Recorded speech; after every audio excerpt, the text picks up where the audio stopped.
December 2nd, 2024. Netflix releases a documentary that immediately shoots to #1 on the platform. The subject? Sean Diddy Combs, hip-hop icon, music mogul, billionaire, and now federal inmate.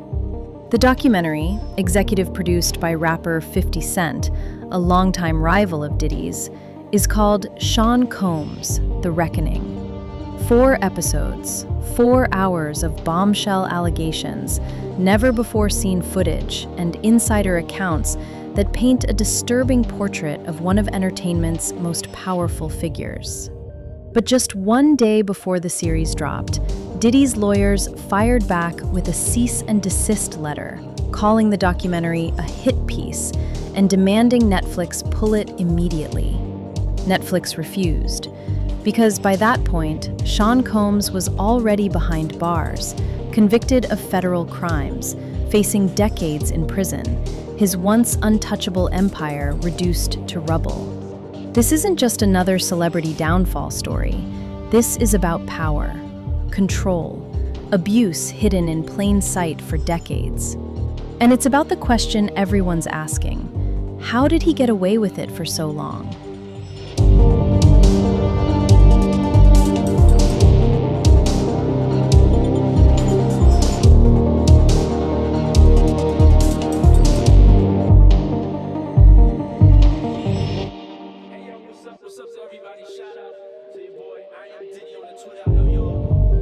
To understand how we got here, you have to go back to the beginning.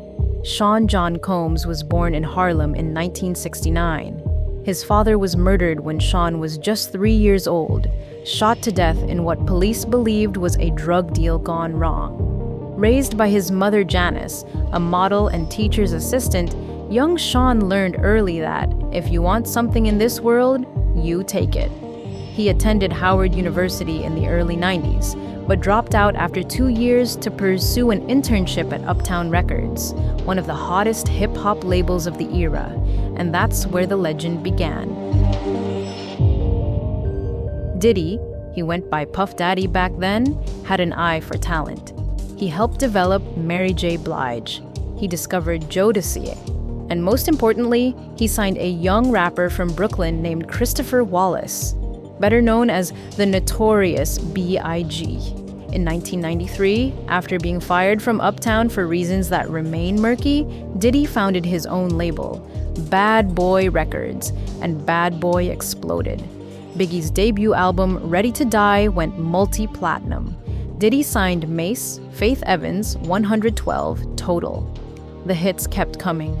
The money kept rolling in. By the late 90s, Diddy wasn't just a producer, he was a brand. Sean John clothing, Ciroc vodka, reality TV shows. He was everywhere. He threw the most exclusive parties in the industry. The white parties in the Hamptons, the all-night ragers at his Beverly Hills mansion. Everyone wanted an invite. Celebrities lined up to be seen with him. Justin Bieber, Usher, Jay-Z, Beyonce, Paris Hilton, Leonardo DiCaprio. Diddy wasn't just living the dream, he was the dream. But behind the champagne and the cameras, something else was happening, something dark.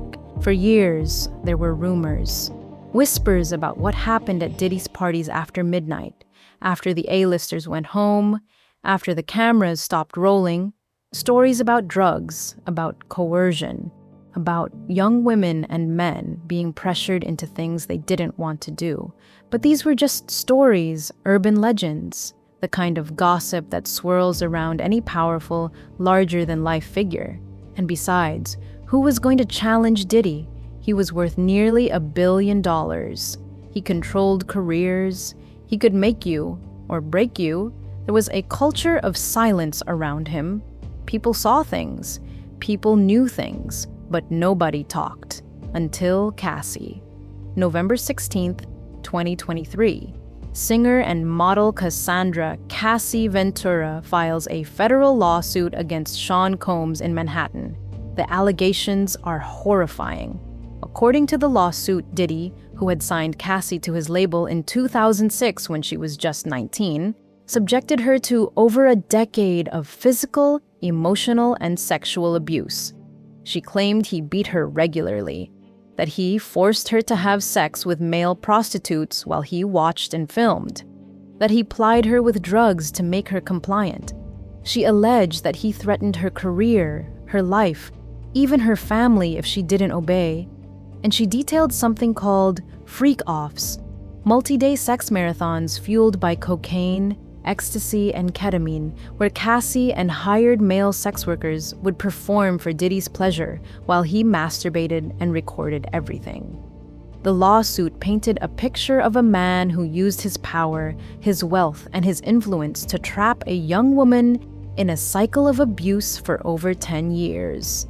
Diddy settled the lawsuit within 24 hours. No admission of guilt, just a quiet, undisclosed payment to make it go away. But it was too late. The floodgates had opened.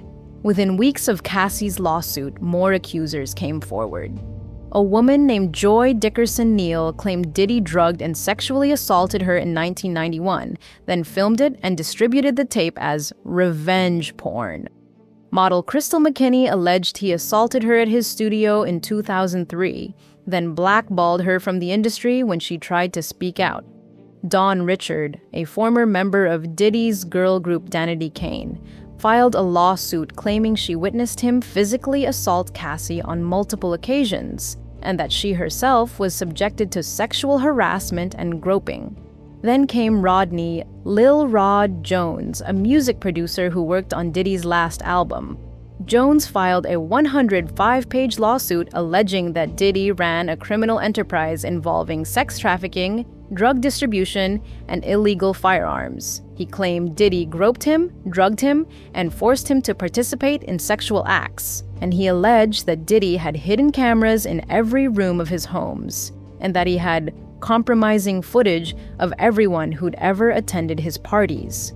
By the spring of 2024, more than 24 lawsuits had been filed against Sean Combs, and federal investigators were paying attention. On March 25, 2024, Homeland Security agents raided Diddy's homes in Los Angeles and Miami simultaneously. They executed search warrants looking for evidence of human trafficking, sexual assault, and drug and weapons violations. What they found was damning. Over 1,000 bottles of baby oil and lubricant, drugs, cocaine, ketamine, GHB, ecstasy, AR-15 rifles with the serial numbers filed off, and most importantly, digital evidence, hard drives, phones, cameras, thousands of hours of video footage of the so-called freak-offs. Diddy's attorney called the raids a witch hunt. He said his client was innocent and being targeted unfairly, but the evidence kept piling up. And then, on May 17, 2024, CNN released a bombshell, surveillance footage from 2016 showing Diddy violently assaulting Cassie in a hotel hallway. The video is brutal. Diddy, wearing only a towel, chases Cassie down a hallway. He grabs her, throws her to the ground, kicks her repeatedly while she's down. He drags her by her hair. It was exactly what Cassie had described in her lawsuit. Diddy had denied it. His lawyers had called her a liar, but the video didn't lie. Faced with undeniable proof, Diddy posted an apology video on Instagram. "I was fucked up," he said. "I hit rock bottom. I'm disgusted. I'm so sorry." But it was too little, too late. September 16th, 2024. Sean Combs is arrested at the Park Hyatt Hotel in Manhattan. The next day, a federal grand jury indictment is unsealed. 3 counts. Racketeering conspiracy, using his business empire to commit crimes including sex trafficking, forced labor, kidnapping, arson, bribery, and obstruction of justice. Maximum sentence, life in prison. Sex trafficking by force, fraud, or coercion, 2 counts. Maximum sentence, life. Mandatory, minimum, 15 years. Transportation to engage in prostitution, 2 counts. Maximum sentence, 10 years per count. At the heart of the indictment, the freak-offs. According to prosecutors, between 2008 and 2024, Diddy orchestrated freak-offs, elaborate sexual performances where he coerced women into having sex with male prostitutes, often for days at a time, while he watched, filmed, and masturbated. He used drugs to keep victims compliant.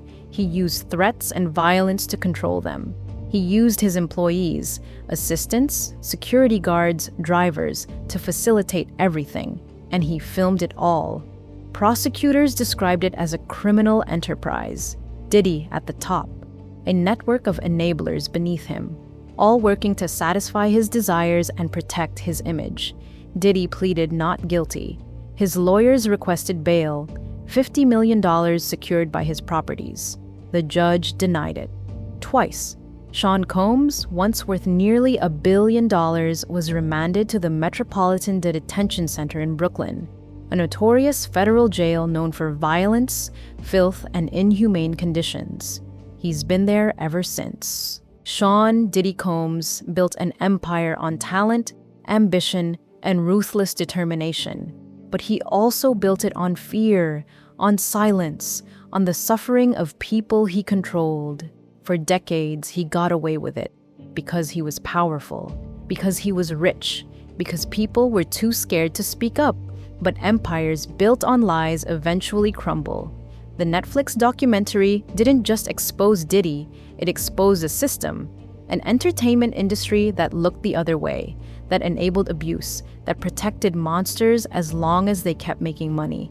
Diddy's story is a cautionary tale about power, about accountability, about what happens when we put celebrities on pedestals and refuse to believe the people they hurt. As the director of the documentary said, this story is a mirror reflecting us as the public and what we are saying when we put our celebrities on such a high pedestal. Sean Combs will likely spend the rest of his life in prison. His music will still play, his influence will linger, but his legacy, once defined by success, will now be defined by the people he destroyed along the way.